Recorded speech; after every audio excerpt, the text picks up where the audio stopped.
What's going on, people? Not for the radio. Myself, Duane Jones, Chams, Posty in the building. Yeah. So we are joined by presenter, stand-up comedian, presenter, actor. You're doing it all right now, bro. There's more, man. Finish it, man. Writer. What am I missing? Writer. Author. DJ. When I'm saying right, I'm not even saying DJing as well. I played one G one time, so that counts. We got Kojo in the building. What's going on? It's actually Kojo. That's how you say it, innit, coach? So wait, you just said coach, innit? Coach is when I want to get a mortgage, innit? So yeah, let's go with What's happening, Kojo. man? How are you? I'm good, man. Thanks for having me. Not too bad. I see you in the Kevin Hart show the other day. See you put something up on the Instagram. Was you there? Oh yeah. I was there. Yeah, How man. was it? Dope. Like, it's just inspiring. Do you know what I mean? It's inspiring to just see what where you can actually take stand up. I think it's the hardest thing to do in entertainment. And Is he like the most successful? Yeah. I know this is crazy. Sounds crazy, but the most successful black stand-up comedian. no, he's the most successful comedian ever. Oh, I like Wow. that. That makes me Whatever. happy. Yeah, numbers wise, in terms of ticket sales, like he's doing stadiums, not just arenas. Like, no, who's done a stadium? This time round, he done O2 3 times, and he's doing Wembley twice as well. So Yeah. 5. He's doing 2 shows in one day at O2 Arena. Like, come on, like It's mental. 60,000 people, Philadelphia Eagles Stadium. Come on, like So that's the levels. that's now. There's not even that's the level. Like, who's beating that? You can't beat that. Unless you do a show outside. But do you not look at yourself? You supported him Yeah. on his UK tours, his European tours before. Do you not look at yourself as potentially going to be on that level in terms of? Yeah, packing out 100%. I mean, arenas? that's the goal. You want to be on that level, but you can't get bigger than that. Yeah. Do you understand what I'm trying to say? Like, where do you go from a stadium, like a park or something? Just on road, just outside, and just, you know what I mean? Like, it has to be outside, innit, where everyone's just It'd have to be like a festival kind of. no, outside, like outside your house, just everywhere. How Like, many people go to a wireless or whatever? I don't know the It'd be numbers. that big, right? yeah, It was to get bigger. I guess so. But you're talking like a stadium, like you've seen American football games. Yeah, Bruv, that's Gotcha. that's mad. mental. Sell that out, your home city stadium. That's like me doing. That's like, when Ed Sheeran done Wembley. I mean, Ed Sheeran's huge, innit? But we still was like, man done Wembley. Yeah. That's huge. You What's know the what I mean? most you've performed to? 12,000. That was with Kevin at Wembley Arena. Okay. Oh, do you two have a relationship? Very good relationship. Yeah. Yeah. Oh, that's sick. That's dope. You had your own show the other day. Yeah. So, and that was a really, really great show. Do you know what it was? It's like, man, I put out my date. So I was at Hackney Empire, innit? I put out the date. And then about 2 weeks after, I was like, Kevin Hart's world tour. I was like, damn! And he done it in January, innit? So I'm like, oh, bro, ain't no one coming to my show, bro. Like it's Kevin. He's doing, Kevin's, you don't see him all the time. Yeah. Yeah, I mean, with me, I'm reachable. You feel like you've probably seen me before, whatever. So there's, I was kind of threatened because I was like, man, like, and it's January as well, and it's like everyone's kind of just after the whole Christmas thing. You know what I mean? There's a lot going on, but I feel like if you've got something good, it don't matter what day you do it or when you do it. It's like if it's dope, people are gonna go, and I feel like this show that I recently did meant more to me because Kevin was here as well. Yeah. Because it's easy to sell out when there's nothing else going on, etc. But to see that the UK kind of still show me love, even though someone as huge as Kevin is, you can go and see him as well. That meant so much to me because it's like now I know where I can go. I feel like out of all like the comedians in the UK, you've kind of done like the most kind of international stuff. If that's fair to say, I don't know. Correct me if I'm wrong, but obviously you've done the Wild 'N Out show with Nick Cannon.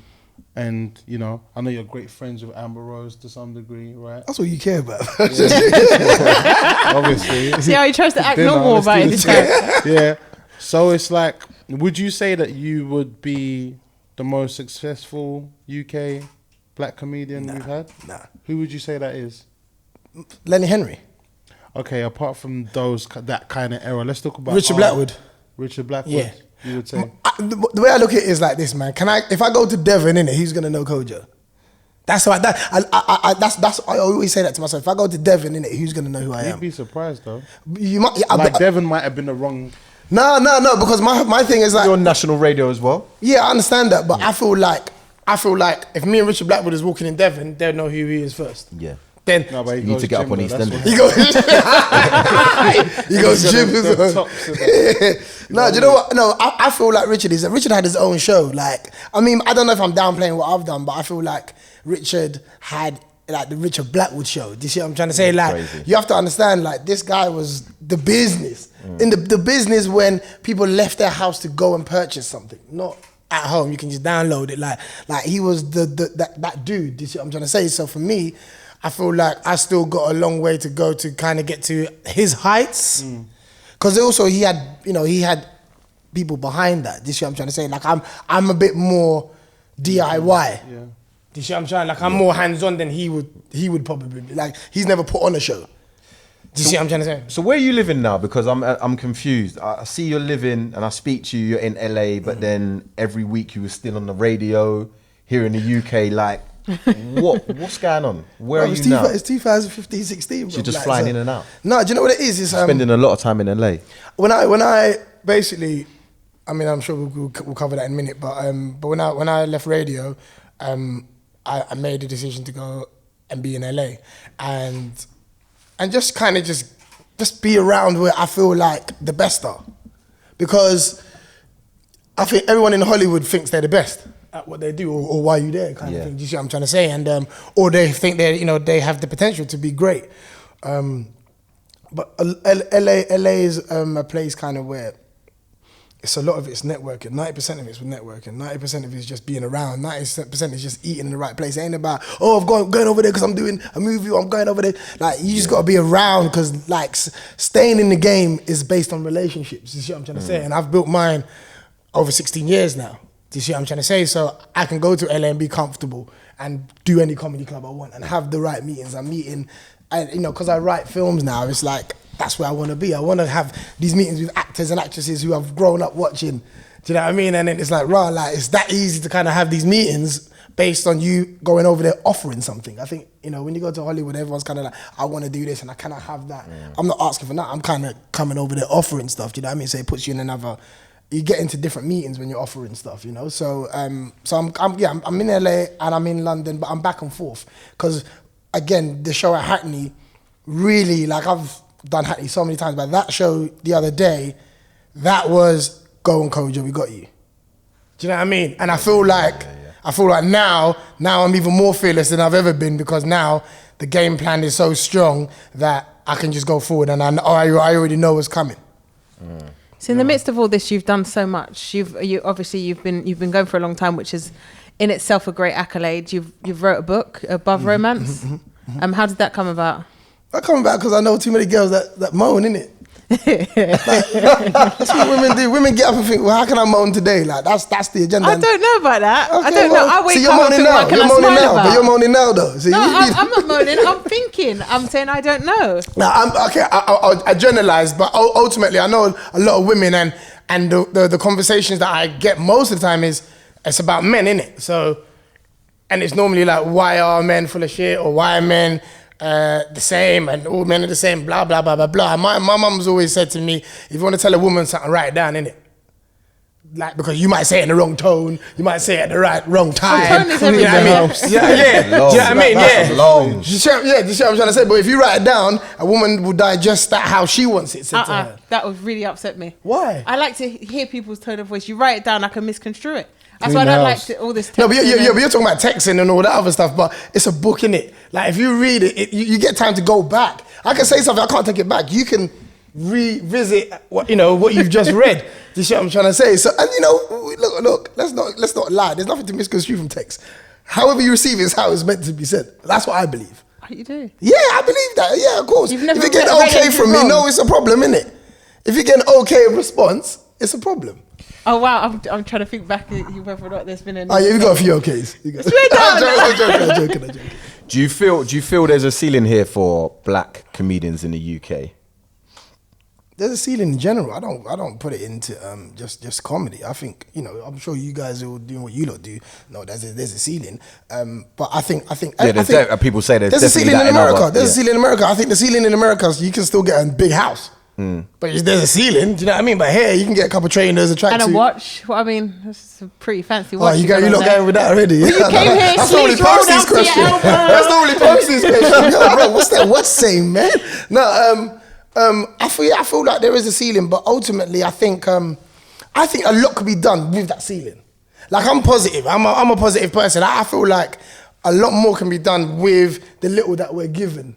This is what I'm trying to say, because I think we spend a lot of time talking about what we don't have and what we need, etc. But I think what we do have, and that there's a lot within us that could make our own scene. Like, look what you guys have done individually. Yeah. Do you understand what I'm trying to say? Like, there's still been blocks and people standing in your way, but you got there. Yeah. I think my question is, there's obviously a ceiling. Yeah. But do you feel there's a ceiling when you're going in through your day-to-day? Do you know what it is? I feel like there's a lot more that could be done to help comedy. Yeah. Do you see what I'm trying to say? Like the GRM Dailies, like the GRMs, the link ups, the SBTVs. I feel like my main issue personally, not having done radio, I'm a little bit part of the music industry, but I feel like we especially this generation coming up, all they want to do is spit bars. Yeah. I feel like half of the comedians, had they not come to Corks back in the day, they would have been spitting bars. Yeah. Because that's all we see as successful. That's all we kind of push as, this is how you're going to make your peas, that or football. Yeah. And I feel like there's so much ways to express ourselves, but we choose music 95% of the time. And I feel like that helps the ceiling stay where it is. Do you see what I'm trying to say? And I think if these platforms were wider, then there's more interest. You know what I mean? For example, there's a whole bunch of actors that may not watch any of the on social media platforms because there's nothing for them. I'm not really interested in the grime scene like that or music or whatever. But if someone's doing short films or things like that are on these platforms now, like, when you look at World Star Hip Hop, for example, they started doing films now. Are comedians unified? Yeah, how competitive is the comedian circle? I was going to ask you that, actually. Like, do you get on with every comedian? No. What comedian? You sounded proud to say that. Because you knew the answer. That's a woman question. You know the answer when you ask it. Not really, No, not really. Because no. you know what? Like, obviously, DJs are quite competitive. Like, they don't really talk to Name each something other. in our business that everyone's cool with everybody. Name a genre where everyone's blessed. No, but you lot. Sport. You could say footballers they're kind of cool with each other off the field. They're cool with each Until other. they both smash the same girl. Yeah. Maybe. Yeah, come on, bro. Come on, get out of here with that. You know that is the truth. So Posty, what? are you in shock? I can't believe it. I honestly thought you was gonna say, I'm cool with everyone. No. I feel like you're Do you know saying what? comedians aren't really. I'm saying comedians are regular people. Like, no one likes everybody. Do you see what I'm just saying? No, there's rivalry. Are they there's- unified though? I think the game was unified when I started. I feel like when we did Corks and stuff, it was all about. yeah. No one had a name. We all came after Ru McCoy. We all came after Richard Blackwood and all of that. Like, no one had a name. So for me, What it's comedians like did you bring through to Corks? everyone. That was a pivotal moment in UK comedy. I would say that Everybody. I think I would say normally I say Eddie Caddy down. Eddie Caddy down, all of them. Like, I mean, there's obviously new people that have missed that whole generation of Corks back in the day, but Eddie Caddy down. Like, when I did my first special, Eddie Caddy was opening. Yeah. You see what I'm trying to say? So, you've had your Fumbis, your Kevin J's, Dane Baptiste, who's killing it right now, Travis J, everybody. Like, How's your relationship with Eddie now? me and Eddie's cool, man. Eddie's kind of like one of my closest friends. Like, besides like stand up, like me and Eddie like really have a good conversation. Do you see what I'm trying to say? And also as well, it's weird because I moved to New York for a year as well back in the day, and it's sometimes when you're away you get closer to people sometimes as well, just by not being around, you know what I mean? And your conversations are more quality rather than quantity. And I feel like around that time as well, me and Eddie have always been cool, but even then, like, we was really talking about a lot of deep things and what we wanted to do, kind of thing, do you know what I mean? And it's good to see what he's doing, do you know what I mean? feel like you two should tour together, man. Do a tour together. Listen, there's been conversations, but I think ultimately, everything's about timing sometimes as well, do you see what I'm trying to say? But yeah, man. So what comedians wouldn't say have problems with, but what comedians do you not necessarily have a little issue with or whatever? Did you really ask that? Is there any comedians that you just don't agree with what they're doing for the like, you scene just and don't the think way. they're funny. Yeah, what comedians don't you think are funny? Let's put it that way. But comedy is an acquired taste. But I know, as a but stand-up, your taste- no, I mean, I can tell you who I think's funny. Yeah. No. We've got too much comedians now. Why? Like, who do you class as comedy? The guys on Instagram. I was going to say that. How do Yeah, you like- feel about like- that Instagram generation of comedian, in your opinion, not being from that school? I think that's the new. I'd say that's the new kind of like comedy circuit.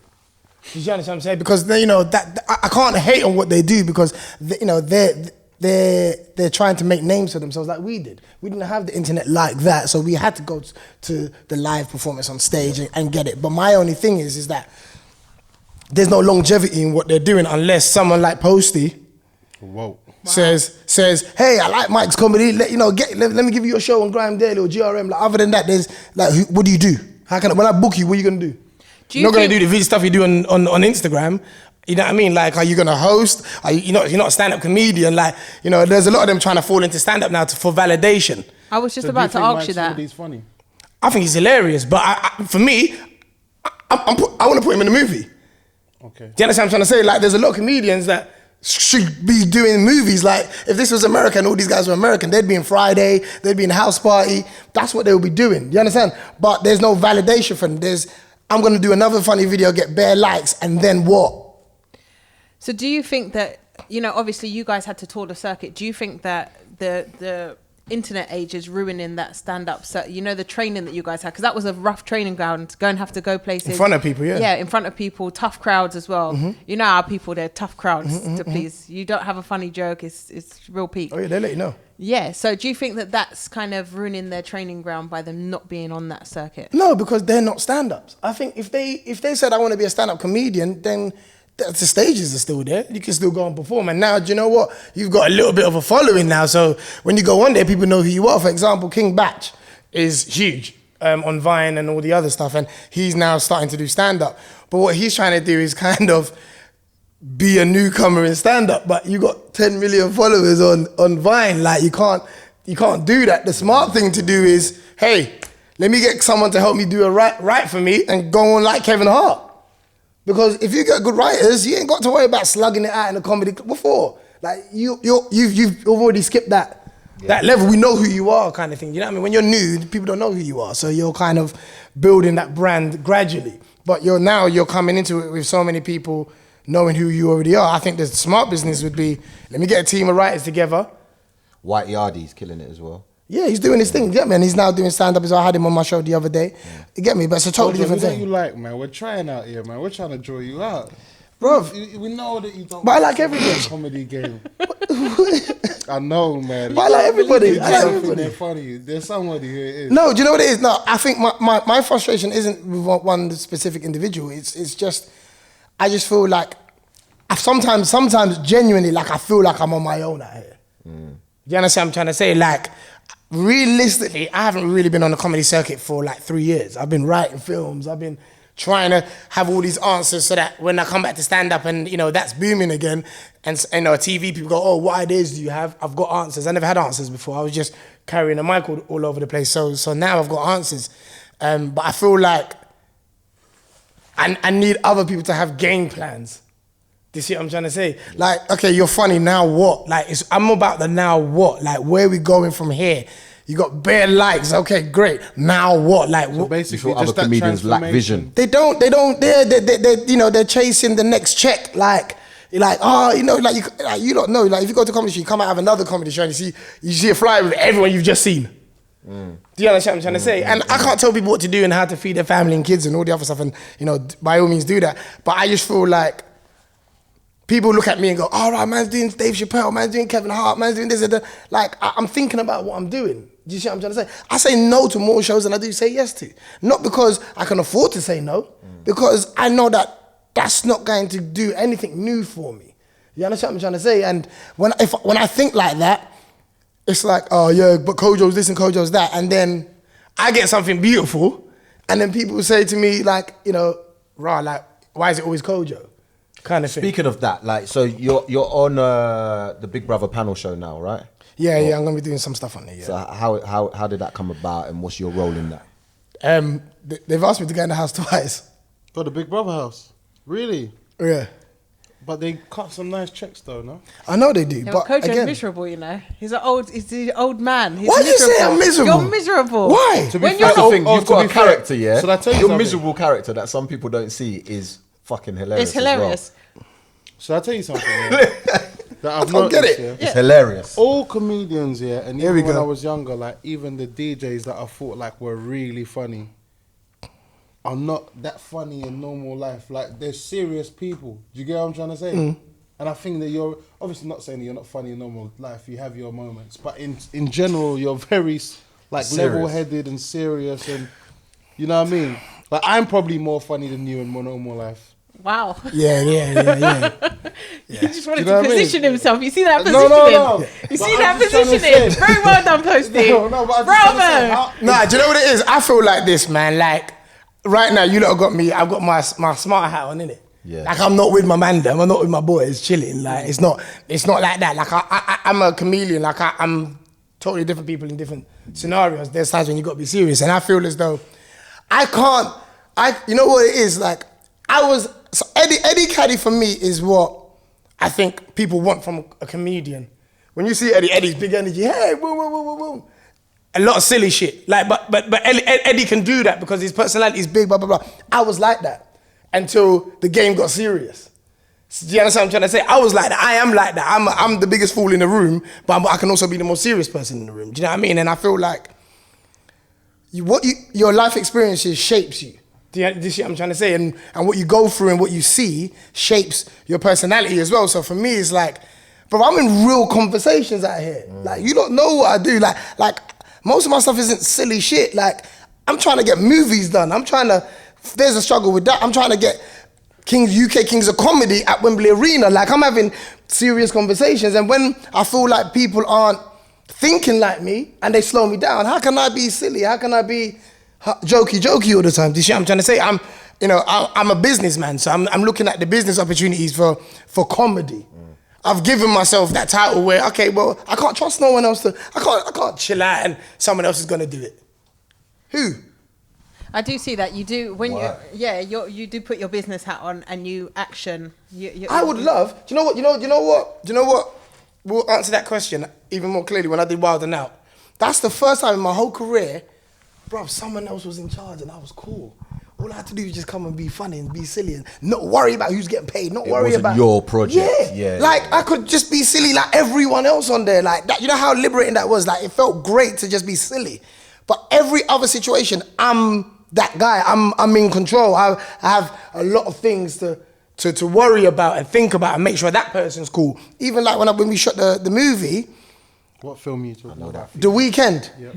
Yeah, The Weekend. So it's like, I would love to just be an actor, but I can't. I've got to make sure that this person's here on time. I've got to make sure that, like, I'm never not in that capacity.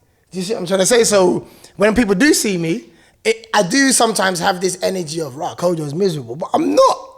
I'm genuinely like, I could have as much jokes as the next person. You're focused. Yeah, but that's all it is. And I think, that's something that I'm channeling more now. Like, I started going back to church as well and stuff. And that's kind of really taught me a lot about energy. Do you see what I'm trying to say? What happened to make you take church seriously again? Maybe you did when you was younger, but having known you, I feel like you took a shift and like this church thing is quite dominant in your life at the moment.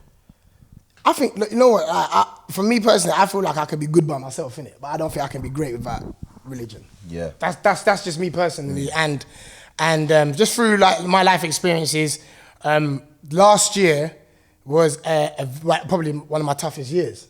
Like literally, because like, I'll keep it real, like like last year, I've been sleeping on couches. Yeah? I've been sleeping on couches.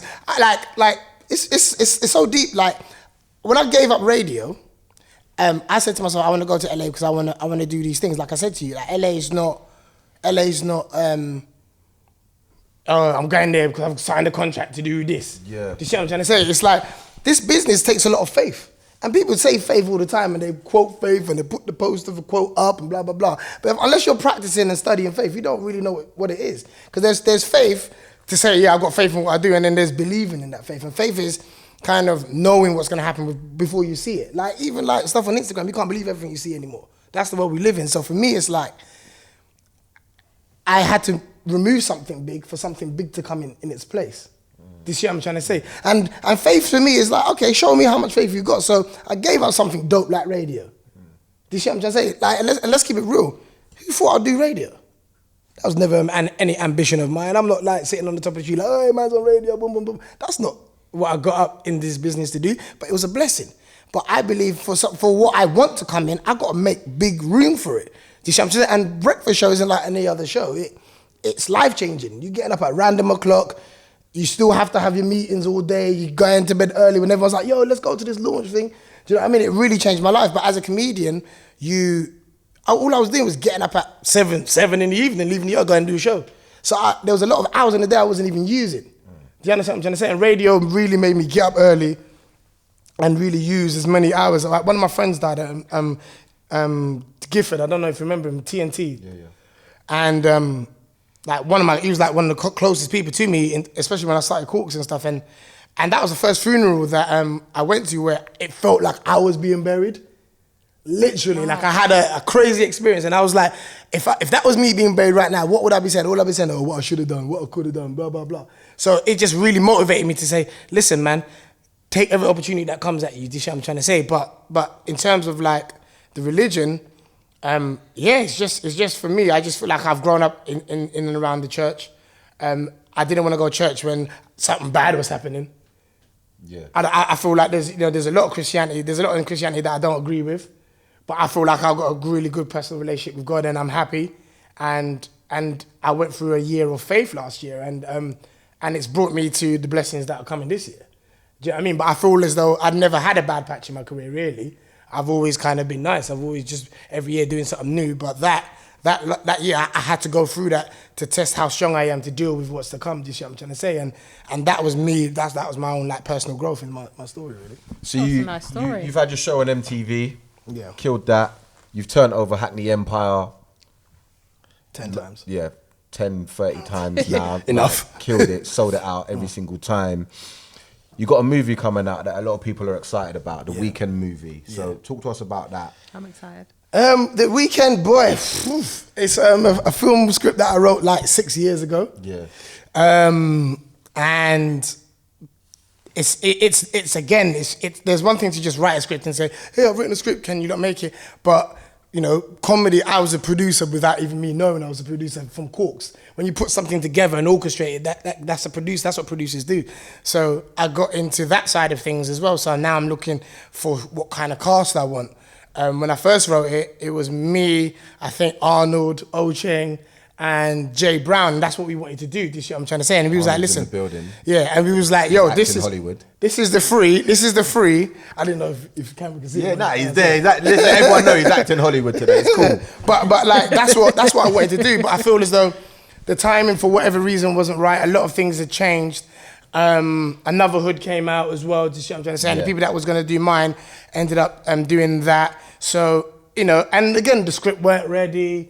They felt as though it needed more development. That was my first script I ever wrote. Do you see what I'm trying to say? So for me, it was like, I'm learning going through it. So to cut long story short, it got to a place where the script was dope. Man Them on the Wall, who I think are huge. I think the talent on these guys, I think after this film, like they're gone, like literally gone. Like there's so many different skills that they've shown. And I think when people see Man Them on the Wall, again, it comes back to like the Mike's comedy and all of that. None of them have discipline, in the sense of they're going up there and it's like, yeah, bro, yeah, let me do this on my phone, boom, boom, boom, boom. But you can't take that on the movie, bro. You can't take that to a movie set. You gotta be an actor. You gotta let that go. No one ain't paying to see Mike's comedy in the movie. They want you to do a role that you've got.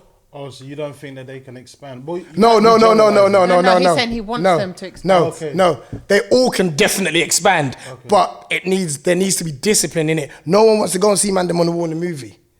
Do you know what I mean? They don't want to see that. They want to see growth. Like I feel like Man Them on the Wall have built such a strong brand, but no one wants to see that. These kids, they want to do acting. They want to do what John Boyega is doing. You can't do that by bringing Man Them on the Wall to the big screen. No one's caring about that. You have to show the discipline. For example, a lot of these guys, they do sketches online and they just turn the mic on. There's no writing involved. Do you see what I'm trying to say? No rule right. Yeah, we're going to do a skit about this and we'll get there. Like, you can't do that. That's like, for me, like I always say, that's driving without a license. You can drive, but you haven't done what it takes to be a professional driver. This shit I'm trying to say. So is this a cinema release? Cinema release, yeah, cinema release. Okay. And yeah, it's about the three guys who are kind of like misfits in the area and in the neighborhood, and they come across some money, and they while out for the weekend, and then basically they got to pay it back. And I kept it as simple as that. It's like Friday was about two guys on a porch that owed a guy $200. That's what it was, but there was guns in there was bricks getting dashed at, man. Do you know what I mean? Like, and I think comedy's best when it's simple, but then you just roll out the characters, you know what I mean? And we've got a brilliant cast, and I think, you know... Have you mentioned the cast already? No, there's loads of people there. I think you've got Ashley Inks, who is just exactly what I'm talking about. I saw Ashley Inks jumping into man's car, bruv. You know what I mean? Like, doing some crazy stuff. Yeah. But I saw the star in him. But then... I can't get him to do that. I got him to get him to do what I need him to do. His stuff on Instagram definitely cut through, had everyone talking. So what kind of character does he play in his film then? Him and another guy called Sam Kojo. Yeah? Like, they're like the black lock stock, innit? Okay. Yeah, they're like the tough guys, this shit I'm trying to say. And they smashed it so much that you have to write a movie for those two characters. Like, it's that dope because everything happens for a reason. Like, obviously the budget they were shooting at was really small, so sometimes people's like, bro, I can't make it, I gotta work and all this other stuff. So now you gotta replace people. And that's what we was doing. Crazy, yeah. We was doing, just replacing people all the time. It's like, bro, man can't do that day. You know what I mean? And but you know, the budget we're shooting at, the venue's only available today. So we ain't got time to worry about your schedule. We got to do the film kind of thing. So when you're shooting at that budget, you got to kind of go to when things are available. But Ashley Inks is in there. You got Kane Brown, Slim, A. Comedian smashes it. Quincy's in there. Who else is in there? For me, it's like the next to blow. Do you know what I mean? And there's a lot of people I didn't put in there because I feel like the biggest film to come out of the UK for me was Kidulthood, innit? Yeah, that's the movie. No matter anything edgy. That's the one Arnold wasn't in, wasn't it? He wasn't in that one. Yeah. Yo, so what's wrong with you? Exactly.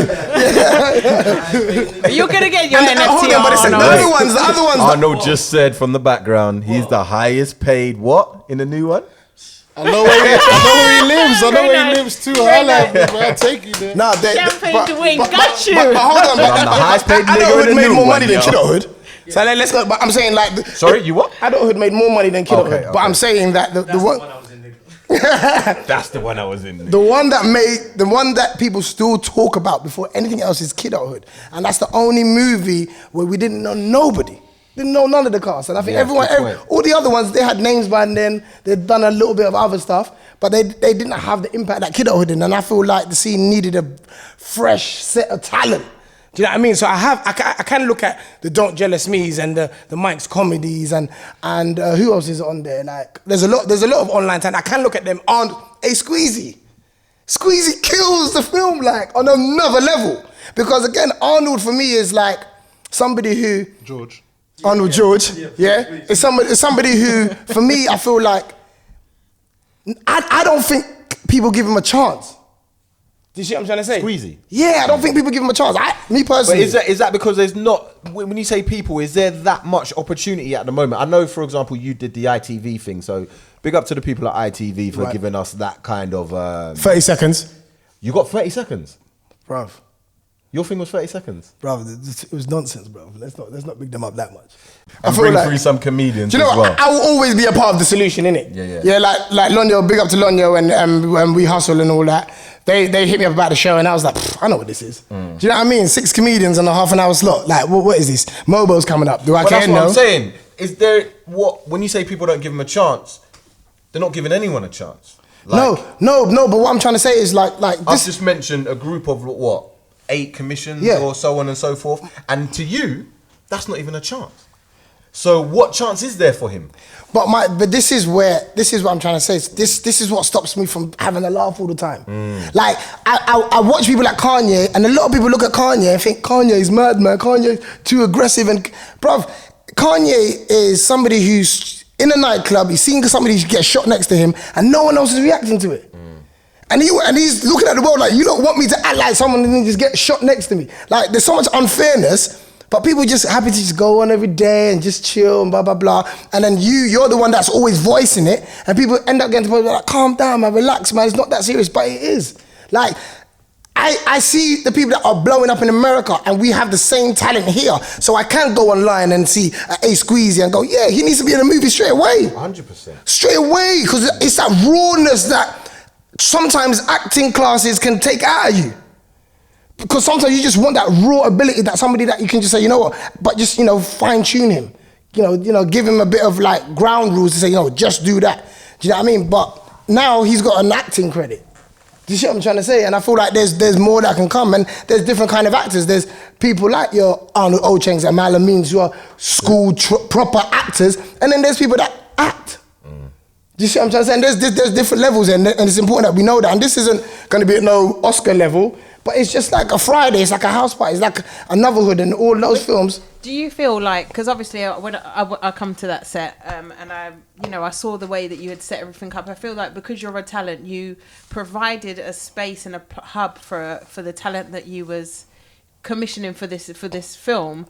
In a very specific way, because you're a talent. So same way you said earlier, when you went to Wild and Out, you was able to just be the talent. And here where you've produced it, when I went there, it's like everybody there felt like they were part of a family. They all felt like they were looking to you and Sheridan, and their skills were being honed. Like, you wasn't just saying, okay, go on stage and act. You was, because you know what it is. I think that's why Corks worked so well. Corks worked so well because I'm a comedian first. Like, I know how I want to be treated. Do you know what I mean? Like, when I come into a show, don't tell me like on the day like this is messed up, and like I know how comedians want to be treated. So I can bring Dave Chappelle to the Comedy Club. I can bring Kevin Hart. I can bring all these people, Russell Simmons and all that, to come and see what I do because I'm a comedian first. Chris Rock. Like, I can name more names, but they come over because this guy does what we do, and we know how to look after them. So at the film, like, I know again how, I don't care who you are, if you're an extra, like, you're here to help what my dream is. Do you understand what I'm trying to say? So if you're contributing to my dream, I gotta make sure that everybody's blessed. Don't get twisted, there was pure cussing on set. Because if I felt somebody disrespected anybody, there was a sound guy who called Aaron Fontaine an extra, who's in the movie as well. And I was like, not while I'm breathing. Because Aaron's here to do me a favor. So how can I, on my set, have you disrespect someone like that? Do you see what I'm trying to say? So, again, I will always come from the POV of talent whenever I'm producing, writing, or whatever. I appreciate that. Did he get fired? No, he didn't get fired. Because he was like 2 days in, he was like, bro, let's just wrap this thing up before. Man's got a dope film with no sound, blood. Like, they're way there, bro. What's your relationship like with Dave Chappelle? I know you had him at your comedy house. Yeah, I mean, I toured with Dave Chappelle last year. Like, when he came to the UK and we've done like Europe and stuff. Like, Dave Chappelle for me is like one of my biggest fans, and that means so much to me because of how much respect I have for him, and Dave is kind of like Mr. Worldly. Like, you know what I mean. On Tuesday he'll be in North Korea, in some little room doing stand-up. Do you see what I'm trying to say? He's a man of the world kind of like that. Do you know what I mean? He's got a farm in his house in Ohio. He's just kind of a recluse a little bit. But when he came to Corks, like, he was mind blown how much it felt like a New York comedy club. And I'd been to New York. That's where I got the idea to do it. It's not genius. It's just a comedy club. But no one was doing it back then. So it's like, he comes all the way from where he is and he feels at home here. And again, when you make people feel at home, they trust you. And then you start building a relationship. And then I was doing a show at the Comedy Store in Hollywood, and he just happened to walk in and just jump on. And how it is in Hollywood is, if there's a lineup for a show, and Chris Rock walks in or Cat Williams or whoever, that lineup's gone in it. Like, they just say, Dave Chappelle's in the house, and he just goes in there and does an hour. Do you know what I mean? So if you wanted to get up and perform, you can't. Do you see what I'm just saying? I performed, and then there was another comedian, and then he come in, killed it, and then he was like, yo, I'm coming to London, like, I'm doing a tour. So I knew about the tour before everyone here knew about it, and he was like, yeah, you should come and open up. And then did that. That was just before we shot the movie. Did that, went to Germany, Belgium, Holland with him, toured there. And yeah, just building relationship. And Darnell Rollins, who's on like his Chappelle show, Ashley Larry on Chappelle show, he just took me aside and he was like, listen, when we came out here, all Dave was talking about is how dope like you are and how much he believes in what you're doing. And Darnell, if you know Darnell, like he's kind of ignorant a little bit sometimes. Like you don't really care. So for him to take you aside and give you that information that he didn't have to, that meant a lot to me. Do you know what I mean? And it just shows that people who have really done it, not people that look like they're doing stuff, are witnessing what I'm doing. Do you see what I'm trying to say? And I just got to keep on my own journey and hopefully. What's the most you ever charged for a show? Whoa! Ever charged for a show? It was a corporate show, so it was $5,000. $5,000, but it was, you know what, yeah? I didn't want the $5,000, innit? Bruv, you know what, they try and mug man off. So basically, I felt like a stripper. I ain't gonna lie to you, I felt like a stripper. Like, I got paid $5,000. I'm gonna tell you, I felt like $5,000 to do the show, right? So it was in a hotel. I think a hotel booking, birthday thing, get there, bro. Yeah, I get there, and there's this African man in it. He goes, yeah, man, I love you. Like, he heard me on radio, and he's like, yeah, I love your show every morning, blah, blah, blah. And then, bro, it was some kids' party, innit? Bro, kids running around, bro. Like, I felt like Krusty the Clown. I swear down, like, that they've hired a clown to play musical chairs with these kids, innit? Like, I'm calling my manager, like, bro, like, what details did they give you about this show? Do you know what I mean? And like, I've already received the money, so I'm like, bruv, I said, listen, man, I was saying to bruv, like, I'll just give you your money back. I couldn't do this to myself. Do you see what I'm trying to say, bruv? I ain't gonna lie though. Bruv, he was like, please, just do something. Kids, running around, bruv. Aunties over there, uncles there, jollof rice getting thrown around the place. Fam, on my life, this is the worst thing I've done. Bruv, I was playing musical chairs, blood. Fam! For 5 bags though, I think a lot of people. I was playing musical Viz, you hear me? Bruv, I was playing musical chairs, bruv. And then I was just like, this has never been about the money for me. Never been about the money. I wanted to give them the money back. I was just like, what am I doing with my life? Bruv, if you see how I want to know everything now though, every single day, I want to know everything. How many people's in the room, who's there, what's the other lineup, when am I going, I need to know all of that, bruv. I need to see the show before Did anyone Snapchat you? No, bro, thank God that Snapchat went out them there, cuz. You constantly writing those jokes in that you perform. Is that how it works, or do you kind of prepare yourself when you got a show coming up? It's kind of like you take 2 weeks out or a week out, go away. I don't know. How do you prepare yourself for that? Now, I'm not making stuff up no more. Like, I'm not making stuff up no more. Like, I think, comedians, when you come in, there's 3 stages. There's be funny. I don't care what your point of view is. I don't even know who you are yet. Make me comfortable to know what your point of view, to care what your point of view is. So just be funny. And that, for me, that was Fresh Prince of Hackney.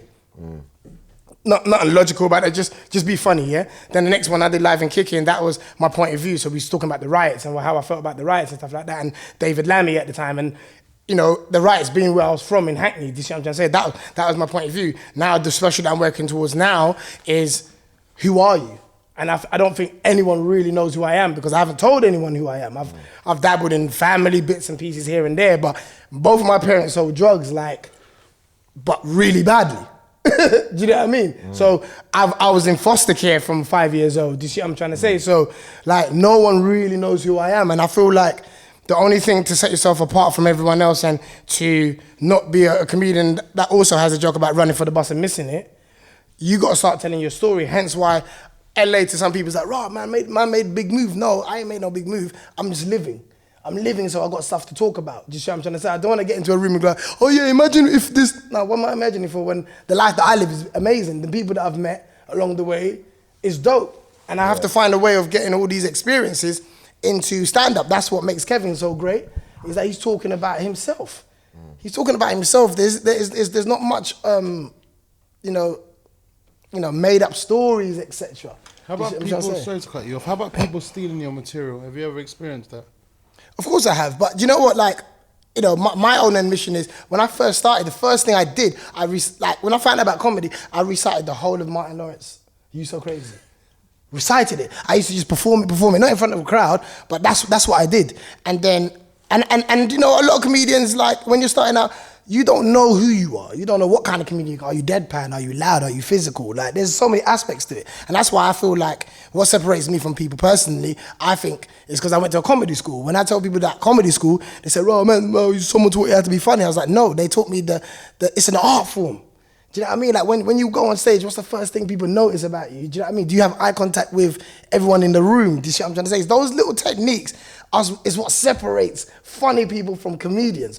There's loads of funny people. Do you see what I'm trying to say? But doing stand-up's totally different, bro. Like it's an art, and I want people to respect that art. So when I see people doing stuff like online and stuff, I said I appreciate it, but the hard work's on the way if you're serious. Do you see what I'm trying to say? What, has anyone quite well known stolen something of yours? Are you going somewhere with this? I saw on Instagram you put up something that looked like we planned that, but we didn't plan it. I'm just going straight in. But you did put up on Instagram.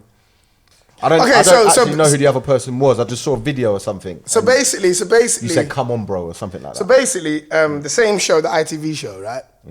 I'm on stage and I'm doing this joke. I'm doing this joke, and I'm introduced to. Do you have to say his name? Yes. Say it. So I'm introduced to Tommy Expensive, yeah? Didn't really know who he was or whatever, but I know he's online doing this thing, right? So Eddie was there. He was like, oh yeah, this Tommy's perfect. But I saw a video once, in fact, and I thought it was funny. Really nice guy, really nice kid, still a nice kid. And but he was sitting right in the front row, innit? So I'm doing this joke, innit? And and then next up, I see, like, this is before the show's gone out. I see the whole sketch in sketch form on Instagram. So I DM'd him and I was like, bro, listen, man, I appreciate the love. And what he done, he put IB official Kojo in it. Yeah, that's what he put. And that was, I was like, what's IB? What is that? And then he said, oh, that means inspired by. I said, no, you need to spell that. Ain't none of this guessing. No, you need to. If you're gonna, yeah. I don't people. What's IB? What's IB? Like, you already know you're doing something wrong to me. Do you understand what I'm trying to say? You see when that came out? You see when... Yeah, that's the African in me, innit? Yeah. So for me, nah, put inspired by, innit? But then I said to him, you know what, furthermore, take it down, innit? Because what I don't want is the show comes out... Remember, he's got mad numbers online as well, right? So I don't want the show to come out on ITV2, and man's like, right, ain't that Tommy's? What does that make me look like? And I said this to him before it aired, innit? So basically... he was like, oh yeah, okay, sorry, I didn't know, boom, boom, boom, boom, boom. Do you know what I mean? I understand what you're saying. So he took it down, innit? So the show comes out, yeah. Show comes out. Straight after the day after the show, he puts it back up. And I was like, bro, like, now you're, I've done the humble thing and said, listen, like, you're young, innit? Like, you've not been in this long. You're just online doing stuff. You're not really doing anything else. So like, you don't know the business like that. So I'm like, bro, that's not cool. And I'm gonna let you know it's not cool. So I'm not gonna be uncomfortable next time I see you. It's gonna be you gonna be uncomfortable because I already said to you, like, bruv, this ain't, you're talented, you don't need to do all of this. But then you have other conversations with other people and that's what they're doing online now. I went to a show at the Comedy Store in LA, and then people come in there, they see comedians killing it. And then they feel like they got mad numbers online, innit? Let me just do that same joke but act it out. And that's what's happening. So a lot of comedians are getting their stuff sketched out, and then they go on stage and do it and go, oh, that's an Instagram joke. No, it ain't. But I don't have the numbers to prove that. So bigger sort of kind of wins. But in my sense, you might have more numbers than me online, but not in, you know, not in places that really matter. Do you know what I mean? And I just said to him, bruv, that's not cool, but it is what it is. I haven't seen him since, but I don't think he's a bad person. I'm just saying to you, like, no, it's not happening over here, innit? Okay. Do you, what about relationships, Kojo? Like, what's it like in terms of going into a relationship as a comedian, and like, do girls want you to be funny all the time? Because girls love a funny boyfriend. Do they take you seriously? They don't. Stop that. I hate this thing of, women want a funny guy. No, they don't. Really? No, they don't. I feel like for me personally, like I ultimately throughout my whole career, I've kind of been I was in a long distance, not long distance, I was in a long relationship on and off, which you know about. Yeah. So I was in a relationship for a long time, and don't even, do I? You know who I was with for a long time. You know who I was with for a long time. So So We don't know. I know, homie. There's reasons, Posty. Okay, so Bruv, I've read your CV, bruv. Man's got jaws out here.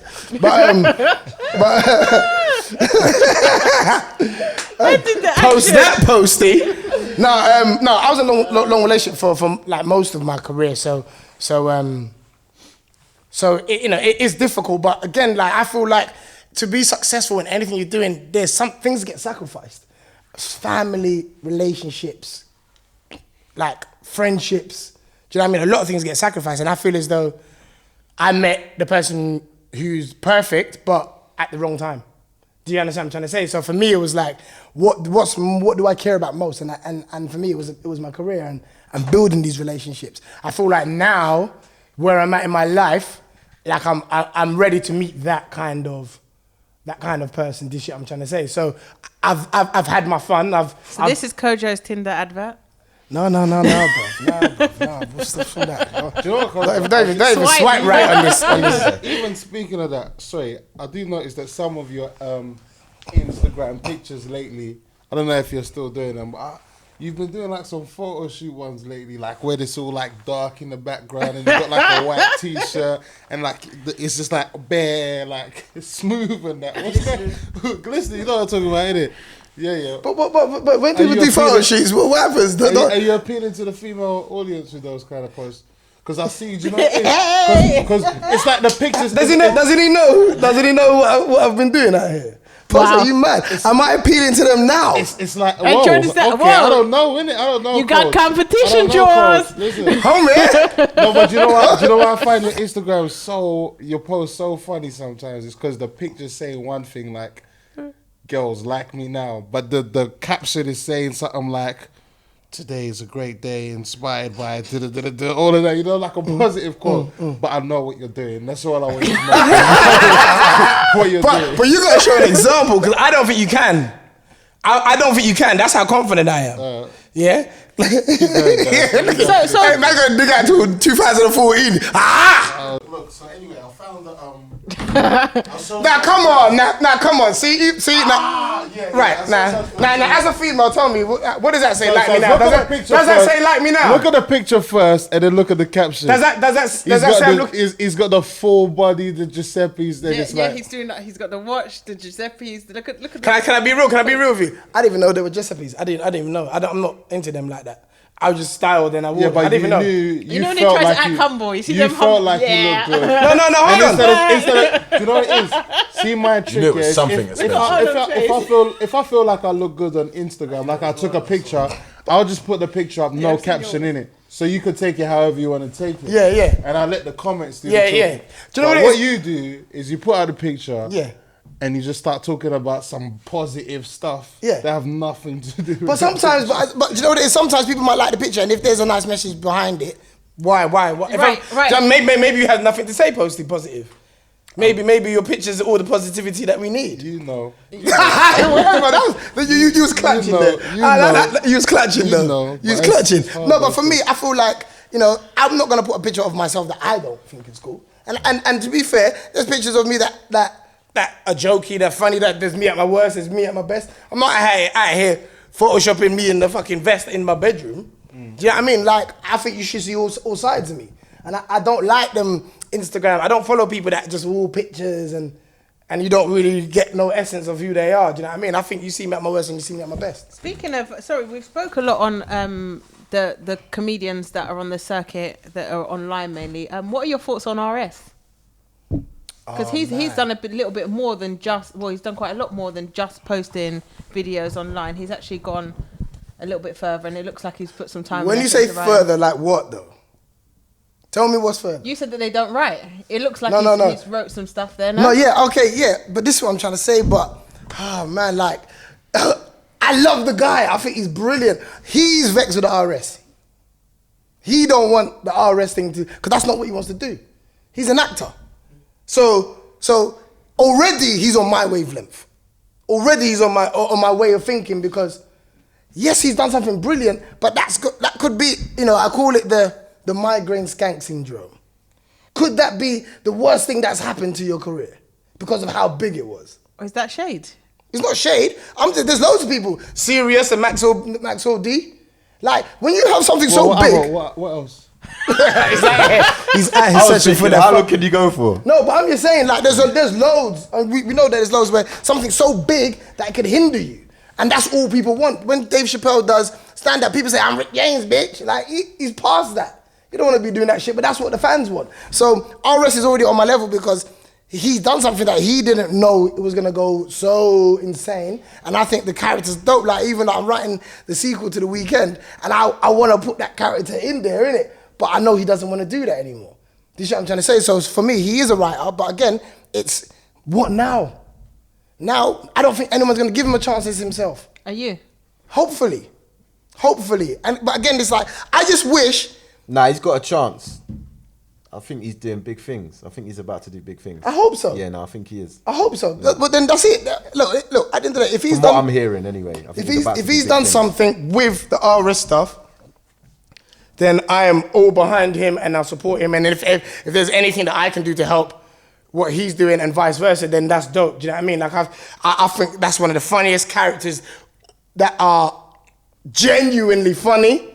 Yeah. And again, like, look, again, you kind of already answered it because he's in a different lane to everyone else online already because there's writing behind it.